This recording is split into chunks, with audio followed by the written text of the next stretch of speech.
He's the man who brought down a giant. Someone described Ben Roberts-Smith to me as the Lance Armstrong of the Australian military, and I think we must now take that as truth. Exposing Australia's most decorated living war hero. A war criminal, a bully and a liar. In a battle stretching 5 long years. From the secret investigation that saw the story break in 2018. War hero Ben Roberts-Smith has been accused of additional crimes on the battlefield. Claiming the war hero boasted about shooting an Afghan. To the defamation trial of the century. The respondents have established the substantial truth. Now, in a bombshell new book, award-winning journalist Nick McKenzie details what he was up against. A plot, he says, to suppress one of the greatest military scandals of our time. What is clear is Ben Roberts-Smith is a liar. McKenzie revealing the personal toll it took on him and his investigative partner Chris Masters, the Afghan villagers and the soldiers who bravely spoke out, and how the truth eventually triumphed. One word, justice. Investigative journalist and author of Crossing the Line, Nick McKenzie, is here with us now. Nick, a lot of people would run completely in the opposite direction right away from this story. Can you tell us about how and why you decided to investigate, you know, what was Australia's greatest war hero? When we started our investigation, one of my editors said, "Are you sure you want to do this? It's like shooting Bambi, because people want to believe in our war heroes." But we wanted to believe in the war heroes as well. We wanted to believe in Ben Roberts-Smith. We started on the back of a number of tip-offs, but one, it was a rumour at the start that he'd kicked an Afghan civilian with his hands bound off a cliff in some far-flung village in southern Afghanistan. And we followed that thread for days and then weeks and then months. And the information began to corroborate itself. And ultimately we found eyewitness accounts. And we knew it. I mean, we didn't want it to be true, but we knew it was true. And even then there was weeks and months before we could publish, because the threat of defamation loomed large. And sure enough, we published and we were sued.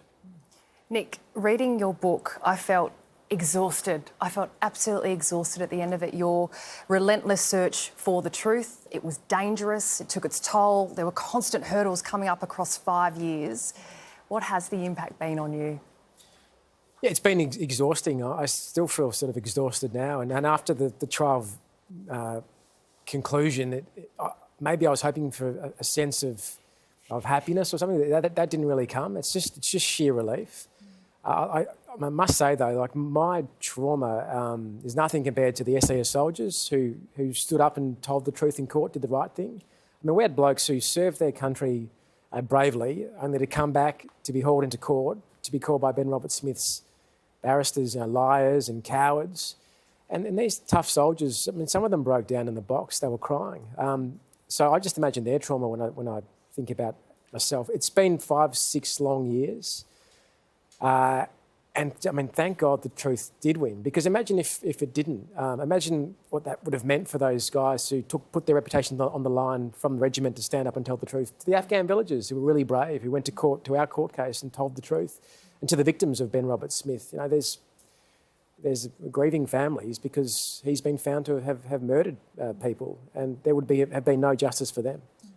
It's clear that a lot of people didn't want you to tell this story. You know, a lot of quite powerful people. What lengths did they go to try and suppress this, and what were you up against? I mean, Ben Roberts-Smith was backed by a billionaire in the form of Kerry Stokes. He put endless resources to Ben Roberts-Smith in terms of suing us. Ben Roberts-Smith had Brendan Nelson, the former Defence Minister, in his corner, accusing us of unfairly tearing down a national hero and icon, and saying very unfairly that we were interested in the fog of war. Our investigation was always about never the fog of war, but summary executions, men, sometimes civilians, with their hands bound, being executed. But the craziest thing in terms of the campaign of sort of pushback was Roberts-Smith himself, the lengths he went to. Like, literally, this is a bloke who buried evidence in a pink kid's lunchbox in his backyard. Luckily, it was dug up and made its way to us and the police. This is a bloke who sent anonymous letters to our witnesses, threatening them. This is a bloke who conjured up, managed to get police to raid one of our potential witnesses to scare that witness into silence. So this is a bloke who was going to do anything to cover up the truth. Nick, a lot of Australians don't like what you've done. You and I have talked about this before, and the public is split pretty much down the middle. How do you feel the public reaction since the case? Are they now more likely to want to hear what you wrote, or do they still not want to hear that a war hero is potentially a war criminal? I think it's right. It's been a really difficult truth for the public to accept, and for good reason.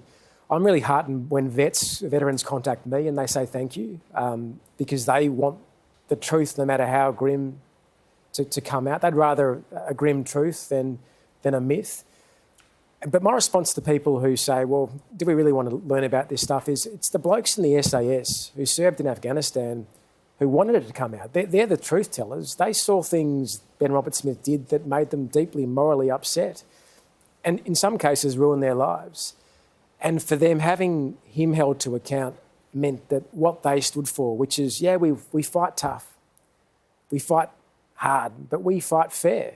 We're Aussie troops, we're not the Taliban. To embrace those values for them meant the truth coming out. So I always just refer back to those brave soldiers. Well, Nick, I think we're indebted to your work, and if you want to get across it, please, Nick's book, Crossing the Line, is out June 28. Would you please thank Nick McKenzie? Thank you.